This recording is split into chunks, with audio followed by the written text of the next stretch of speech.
remember where you came from, remember the reason why you went to that particular place so that you don't humble. Hi guys, welcome back to my channel. I know that it's been a while. I haven't been posting in a minute. This particular video, I hope that it's going to help anyone who is considering studying outside. Maybe there will be a part 2 to this video, I don't know.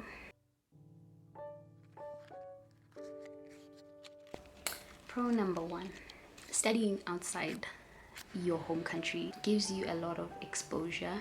By exposure, I mean in terms of languages, cultures, in terms of people's traditions, and it just shows you how other people live outside of your country. For example, in Zambia, apparently they speak like 72 languages. So I was really shocked when I got here and they told me that there's 72 languages, because where I come from, we speak one language, just one. So everybody in the country understands, like we understand each other, whether you're speaking Eswati or English, I guess, but it's just one language throughout the whole country. You won't go to a different region and you find that, oh, they're speaking something else. Yeah, I'm trying to learn Nyanja, and for me, I'm learning it honestly just because I can see how much I need it for the profession that I've chosen.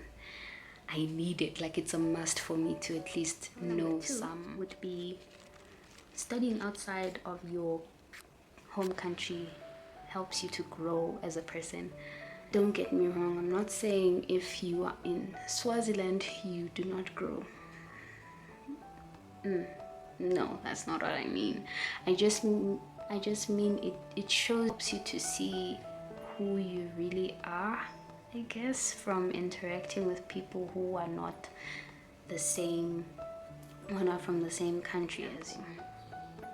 I hope Zambians will not come for me, but I have noticed that here people do not believe in queues. People do not believe in queues. Like, people will just cut the line. Like, if there's a queue, a person isn't afraid to cut the line. And then back home, we believe in queues, and we will tell you if you are, like, to stop cutting the line, you know, because I mean, it's unfair to the people who have been there waiting in line. Then here comes this person out of nowhere just cutting the line without even asking, without even saying sorry. But personally, in terms of this line thing, I just accept it when someone does it now, because I understand that that's how they've been brought up anyway, so it is what it is. And besides, I'm in a foreign land, I'm not home. Pro number 3, finances. Ooh, finances. So yeah, I would say being in Zambia has taught me how to manage my finances. And I wouldn't say this happened, you know, when I got here I got everything together and I knew what to do. No, I literally learned about this 3 months ago, and it's been 5 years since I've been here. Like, how to manage my finances properly. And this actually sparked when I visited this Zambian lady who is friends with my aunt. I did not believe in budgeting at all, because in my mind it was boring. And I mean, why am I budgeting? Who has time to be writing things on paper and laying out how they're gonna spend their money? Like, in my mind I would just be like, no, you know, if I get an allowance, I'll just do what I need to do. And I would never budget. I would never lay down what exactly I'm going to use the money on, and as a result my money would be gone, like finished quick. And I wouldn't even know, or I wouldn't even know how I used it. Maybe I'll share in another video how I go about my finances, or the things that I've learned about budgeting. Pro number 4, relationships with different people. And by relationships, I do not mean umjolo or dating. hating. No. For example, this woman that I met, she taught me how to budget. And no, she was not the only person who taught me how to budget. Other people taught me how to do it too, but that was when it started to make sense to me. When I met her, you get to meet awesome people and you get to make connections that might last you years. So number 5, independence. Independence in quotes. I remember when I left Swaziland, just before I left, my brother just gave us, he gave us a mini talk, my older brother, and he was like, you guys shouldn't change who you are just because you've left home. I did not get it when he said that at that time, but I knew it was an important point. When I got here, after a few years, I got to understand what that means. He meant do not change who you are just because you are now independent. Remember the morals and the teachings that you got when you were home. Remember the reason why you went to that particular place, so that you don't fumble and lose your way. So yeah, independence is there. You can go wherever you want, whenever you want, at any time that you want. Especially in Zambia, it's very safe. So this next part of the video is about the cons. The first con is, like I said, money management. So money management can be a pro and a con depending on how you choose to go about it. It can be a con in the sense that you learn how to budget and to manage your money, and then it can be a pro rather. Then it can be a con if you can't manage your money. Say you get your allowance and you're out there splurging, you will be in trouble. You will be stressed. I was stressed most of the time because of money, and now I realize that after learning how to budget, I'm calm. I'm okay. I'm really good. I didn't realize that money stressed me out this much. And things here in Zambia specifically, I'm not sure in other areas, things are expensive. They're really, really expensive, to the point where I have to bring stuff from home because of how expensive it is here. The things that are sold here that are from SA, sometimes they're double the price or triple the price at times. But it's mostly, honestly, it's mostly South African products.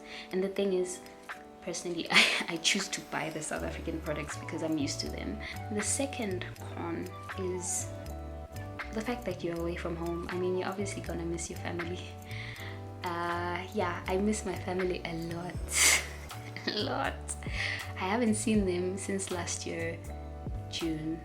Yes, last year, June. And even then, I stayed home before I left them in June. I stayed home for 2 weeks, and then I had to come back to Zambia. Had some issues that I needed to fix, and yeah, I had to come back quickly. So I never got to see my brothers properly. I never got to visit anyone.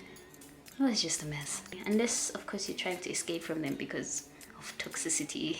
Families are different out there. For some people it's better if they're away. I think if that's the case, then you're good. You probably won't miss them. But with me, family is a big part of my life. So yeah, I miss my family a lot. For this year, I will probably see them in October. So that's more than a year of me being away from home. And actually, some people don't even get to go home for 4 years, 5 years. People who study in Taiwan, for example. I have friends who study in Taiwan, and some of them haven't been home in a long time. So you need to be ready for that. It depends on your family's finances. If your family is good and they can fly you out regularly, that's also okay. But I think either way, if you're a family person, you're gonna miss them, even if you fly there every now and then. On number 4, being a foreigner, basically in a foreign land, it's important for you to be smart and safe. Yes, so safety is important as a foreigner. First of all, people can easily hear that you are not from a certain place because of the way you look, sometimes because of the way you speak, because of the way you do certain things. For example, for us Swazis, they always say that we are a bit our skin tone is a bit lighter than some of the Zambians. Okay, for me, I think I kind of blend in, to be honest. There's a few people who will say, oh, you might not be from here because of your skin tone. I actually don't even believe them. I feel like I think I blend in, yes. But for some, you know, they're light skin. A lot of Swazis are light skin, so they can tell when you're not from here. And again, the way you speak gives it away. You have to respect the people that are in that country. You can't just do things anyhow. It's important to be smart. People can scam you just because of the way you speak, or I've noticed that they overcharge us because of they can tell that you're not from there. I mentioned about 4 cons of studying outside of home and 5 pros of study outside. This is the end of the video. I've mentioned 5 pros of studying outside of home and 4 cons of doing so. I hope you guys enjoy the video, and bye for now.